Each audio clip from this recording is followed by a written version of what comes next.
So I guess a benefit of having played through some of this game already is noticing some of the smaller details I didn't notice on a run through. Um, I guess specifically where we are, you know. There's lots of gravestones everywhere. I mean, this is just the tutorial stage, but it seems like they've actually loaded a lot of content into just the tutorial stage. You know, not just how it looks, if there are any items, the enemies that show you how you're supposed to play the game. But you know, they've been able to stick some lore in here and whatnot. We see a bunch of open graves. We see a bunch of gravestones. Um, it's pretty crazy. These messages are basically developer messages that they leave all over the place. If you see any messages, basically they'll be left from the developers and whatnot, because I'm currently offline. But yeah, the item that they let you have when you create your character is called a burial gift. So, excuse my broken English, even though English is my first language. Yeah, it's a pretty interesting place. It's kind of reminiscent of Dark Souls 2. The starting area, uh, Things Betwixt, I believe is called, where it sort of encloses you. And the one place you can go, or I mean, it sort of points you to your destination by having this giant chasm right in the middle, you know? But we're not going to go there quite yet, because we have some business to take care of with a certain creature here. So, looks like we got pretty good gear starting out. It's much stronger than the weapon they give you in the sorcerer class, albeit a little bit less stronger than perhaps the sword they give you if you play as knight. So let's see. So with the introduction of the new, I guess, mana bar or magic bar or FP gauge, whatever they call it, we have an item to restore that now, which is the Ashen Estus Flask. And basically, the FP bar is going to be your source of magic, because in the previous games, Dark Souls 1 and Dark Souls 2, it would be that your magic would be limited to a number of uses. And in Demon Souls, though, you would have, you know, your MP bar instead. But it seems they sort of gone back to how it was in Demon Souls, and even put a use for the FP bar when it comes to melee weapons, which is the stances. If you two-hand your weapon, and I believe you press L1. Oh, that's a guard. L2. There we go. It activates your stance, and you can find the weapon skill. I guess I should be calling it a weapon skill in the weapon description.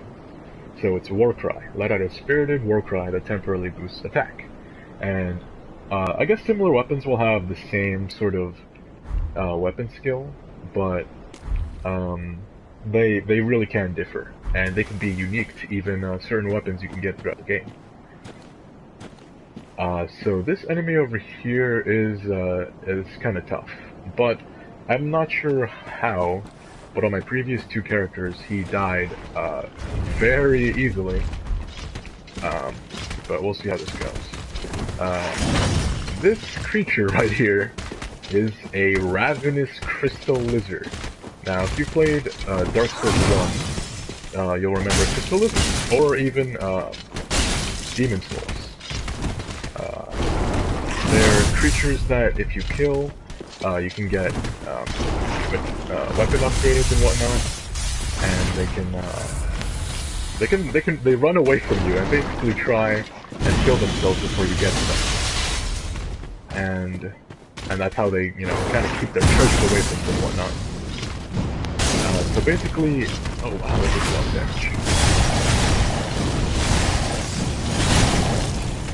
And so basically, a ravenous crystal lizard would be a crystal lizard that happened upon some souls and consumed them, becoming this monstrosity. It's pretty tough. You'll also notice that it's made out of crystal. And if you're playing a sorcerer, that means bad news for you, because your magic is basically going to be useless when fighting it. Because it's made of crystals, it's resistant to magic damage. At least it should be that way, you know. I noticed that with your weapon you would do 15 damage, but with your spells and sorceries you would do 14 damage. So it's slightly resistant, not too heavily, but enough to make the fight just a little more difficult. But I think part of the reason I picked Pyromancer was because of Pyromancer. Now these would be pretty useful against this guy, as you can see, because it's doing quite a bit of damage, and the hand axe is really useful. And so yeah, I'm not sure if it's actually true, but I feel like more magic-based enemies would take more damage from the Pyromancy fire spells that are...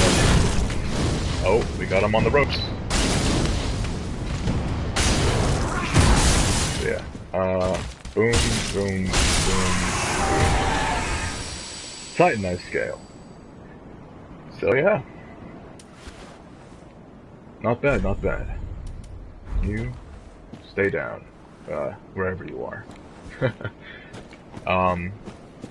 So that was not so for most beginners that's gonna be a terrible fight. That's gonna be your first experience with a creature that, you know, doesn't die in one hit or something like that, you know. But if you're new to this game, you'll think, wow, that's the end of the tutorial boss, that sort of thing. At least that's what I thought at first, you know? I thought, wow, this is not too bad when it comes to a tutorial boss. But, I was happily mistaken. Anyway, we continue on our proper path outside of the tutorial area. And, well, I guess the tutorial area kind of stretches farther until you reach, the main zone of the game. But, man, I just love this part.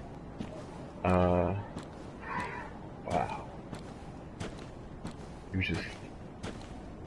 You're just instantly seeing a beautiful landscape. Oh my god, it's just amazing. I mean, for so long in Dark Souls 1, Dark Souls 2, Bloodborne, Demon Souls, you're so closed up. You're so in a tight space, you know, away from the world. But I mean, in the first few minutes of playing this game, you're seeing all of this sprawled out before you. You know, it's kind of intimidating. It's a little uncomfortable even, you know? But still, it's just absolutely beautiful. And it kind of just goes to show how graphically intense this game is going to be, considering it's sort of you know, dip to toe in the new generation,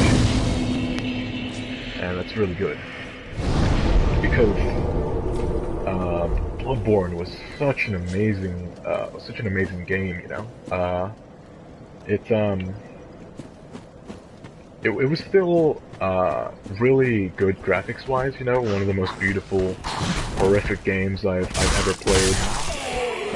But there were still some times when you could feel like they were holding something back. And I really hope that this is kind of the culmination of FromSoft's attempt of being like, here we are, you know? Here, oh shit. Here we are. This is what you've been asking for. Here you are. And so I'm really excited.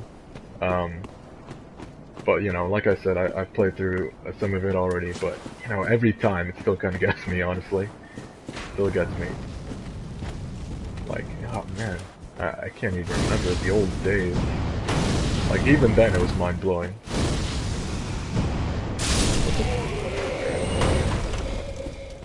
Like when I first played Demon Souls, that was outstanding.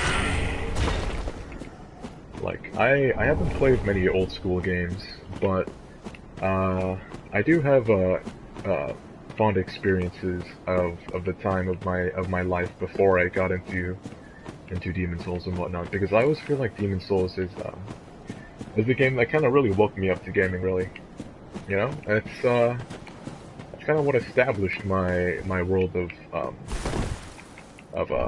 games that I really liked, games that you know I really wanted to get attached to. I remember, I guess the first time I heard about it was through my dad, and we had barely gotten the PS3 by then, and I hadn't seen any previews about it. I didn't research about it. I'd only heard it, you know, the name once. But you know, we hadn't thought about getting many games for the PS3 then, and so we got it, and wow, it was insanity. It was the kind of game that I didn't think I was so into, you know. All right, so this is the actual tutorial boss, sort of equivalent to your.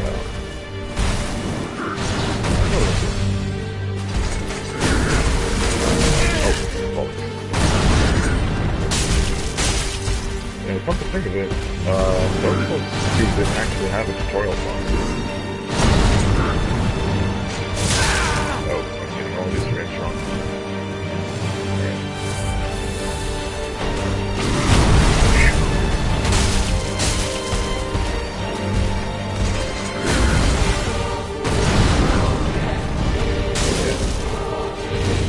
Sorry if I get a little quiet sometimes. I'm doing my best not to show my scrub here.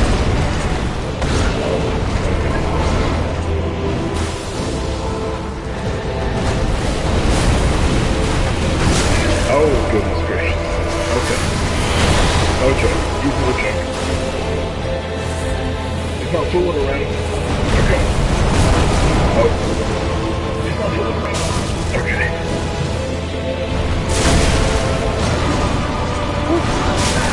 Okay. And yeah. Air of Fire destroyed. And we get the coiled sword. And our embers restored. Now we're a real pyromancer, look at that. So it looks like when it comes to being unkindled, I guess, or having your ember, would be the equivalent of not being human versus being human. Or being in soul form or in human form, that sort of thing. The two phases of, I guess, existing in your character. And it's pretty cool. It gives you this new effect on your character that makes him look like he's slowly burning away or something. It especially looks pretty cool with all the tattered clothes and the fur coat. That's pretty cool. And so yeah, that was the end of the tutorial area, and we slowly come upon this place. And at first I thought this was sort of Undead Asylum 2.0 from Dark Souls and whatnot. But I was sadly surprised when I came upon this place. But before we enter, I'm gonna quickly look behind my back for some reason. Before we enter, we're gonna explore a little bit. We're gonna find this heavily masticated dog. Oh. Big tight pupper. grab this over here. An ember. So I guess the equivalent of say a humanity, I mean, and what's it called? A human effigy would be an ember. And yeah, all right, we're walking into this place. One of my most favorite parts of the game, right here, right now.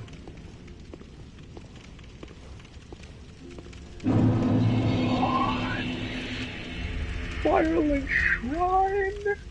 What the fuck? What the fuck? It's crazy. Did I mention that I'm going to be extremely explicit and vulgar? Occasionally. But yeah, this place is your new hub world.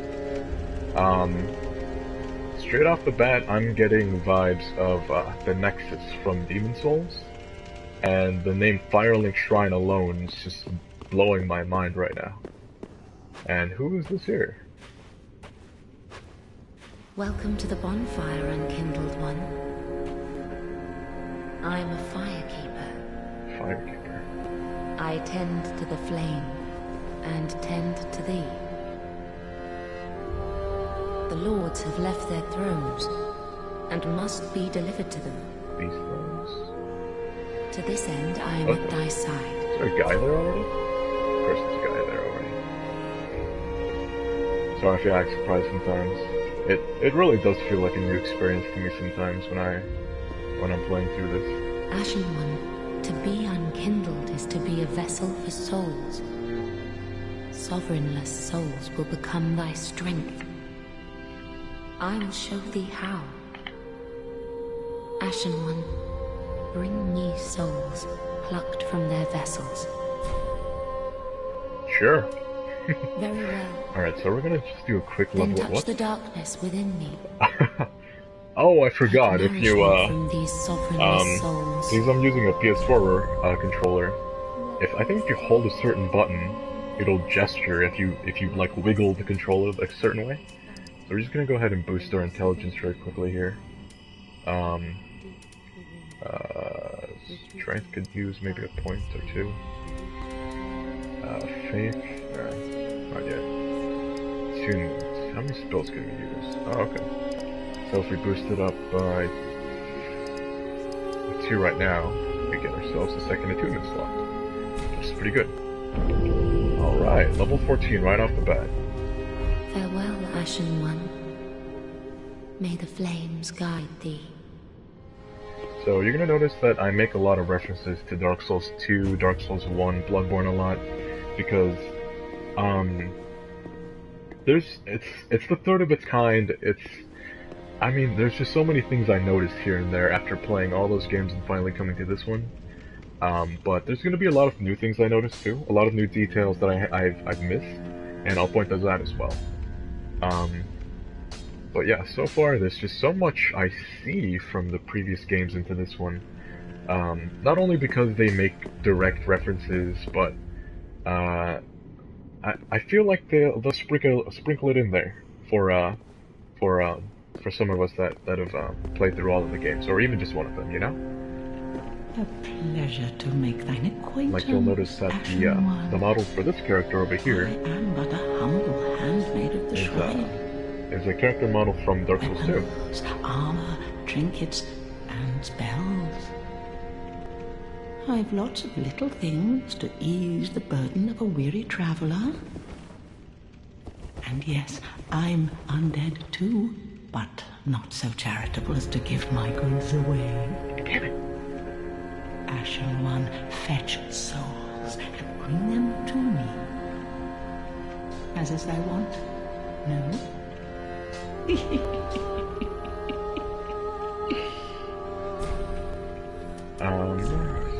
let's see here.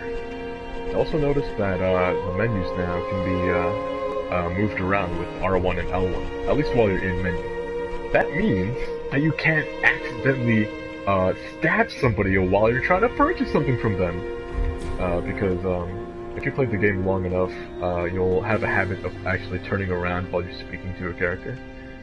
Because especially in Dark Souls or Demon Souls, because I think even Dark Souls 2, because the R2 and R2 and L2 trigger buttons are really sensitive.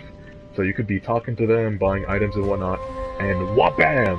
They're aggro, they're attacking you. You gotta kill them or seek forgiveness and whatnot, and it's a real bad time. But even in this menu, the attacking and blocking buttons don't actually trigger.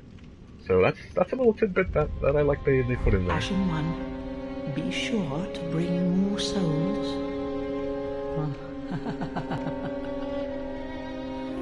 And something else you'll notice over here, if you've played through your good share of Dark Souls 1. Well, a newcomer, I see. I am Andre. I serve at the shrine as a humble smith, forging weapons. Back to his old smithing ways. You're in search of the Lords of Cinder, I trust. I guess so. Toilsome journey, I'd wager. You'll require good arms. Let me smith you weapons. I am a smith. Such is my purpose. Sounds good. Alright, so a lot more options than your regular old smith. First of all, you got your usual reinforced weapon, talk and leave, but infused weapon, I'm not sure if that was how they phrased it in the previous games, but this is basically how you give your weapon certain attributes, like they'll scale off your strength or dexterity better, they'll deal fire damage at the cost of scaling, crystal damage, it'll scale better with intelligence, all that business. Also repairing equipment, you know, if you've gone a while without resting in a bonfire, or you've used different equipment, you know, a lot of different equipment, you can repair it here. A lot Estus. Now this is a new one. Now that you've got two different Estus flasks, you can actually decide how much you can have of each. So, say you're not basically using any Estus of the Ashen Estus, you can put it all into your regular Estus flask, because say you're playing more of a sword and board character, who takes a lot of damage, that sort of thing. Or if you're playing a sorcerer who is going to avoid damage, you can pretty much put it all into your Ashen Estus flask and, you know, keep casting sorceries. Or you can have a little balance of both, or you can maybe do a 3-to-1, or a 1-to-3. It's whatever your decision is. But I usually like to do 3-to-1 since this character is going to be depending mostly on this weapon, since it's kind of strong actually. And so reinforcing your Estus flask is also from Dark Souls 1, where you would gather shards of your Estus flask to get more Estus, basically. Weapons and protection are sturdy enough by and large, but when overused, they'll eventually break. When their durability is low, repair becomes a necessity. Use a powder, or simply rest at a bonfire. There we go. But should chance impel them break, bring them me. I'll hammer them back into shape. They take no pleasure in breaking, I assure ye. So handle them with care, if you would. Prithee, be careful. I don't want to see my work squandered. It'll happen sometimes, at least once or twice, you know, you're gonna be upgrading the one weapon, because upgrading a lot, at least on your first playthrough, is gonna cost a lot of materials, you know, and, you know, you depend on that weapon, you're killing so many enemies and whatnot, you haven't rested in the bonfire forever, oh, it breaks, you know, and you're basically gonna be screwed for the meantime. And if it breaks, resting on your bonfire would be your best bet, basically. But if you can't get to one, and you got a homeward bone, you can go back to the shrine directly and get it repaired over here, or rest at the bonfire. Why, hello there. Ah, another one roused from the sleep of death. Well, you're not alone. We unkindled are worthless. Can't even die right. Okay. Gives me conniptions. and they'd have us seek the Lords of Cinder and return them to their moulding thrones. But we're talking true legends, with the metal to link the fire. We're not fit to lick their boots. Don't you think? I actually really love this guy because he's supposed to be the crestfallen knight. You know, he's supposed to be the soul you see here. He's basically supposed to be you when you lose hope. When you feel like you're down, when you feel like a boss is just too hard, you know, you just kind of, you know, just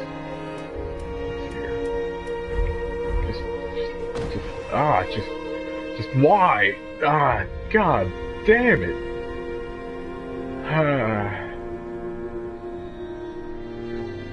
You know, it's that feeling. And, you know, going through this game, that may happen to you.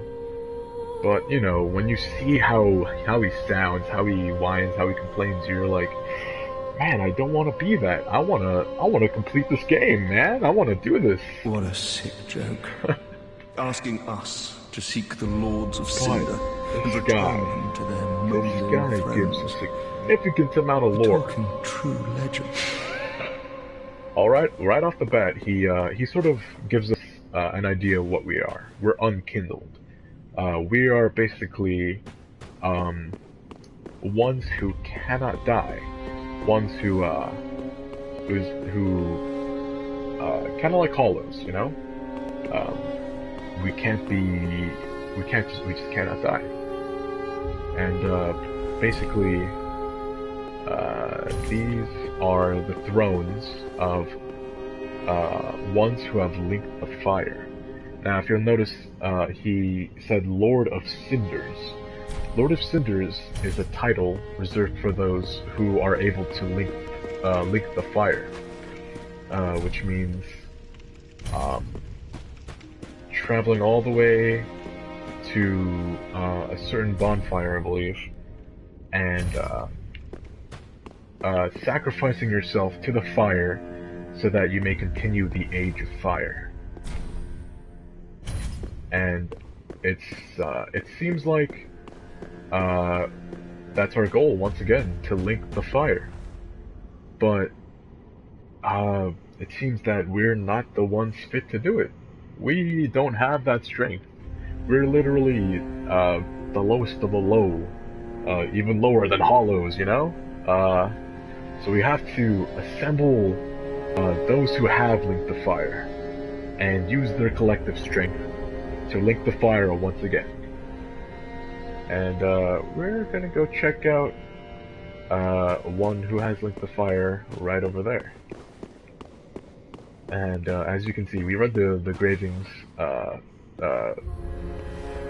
engravings on these thrones, and these are that's the name of the various lords that have linked the fire so far. All that unkindled, and a seeker of lords.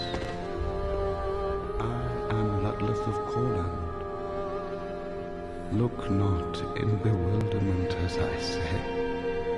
I linked the fire long ago, becoming the Lord of Cinder. If substantiation be thy want, set thine eyes upon my charmed course. This sad cadaver, no need to be coy. Have a closer look.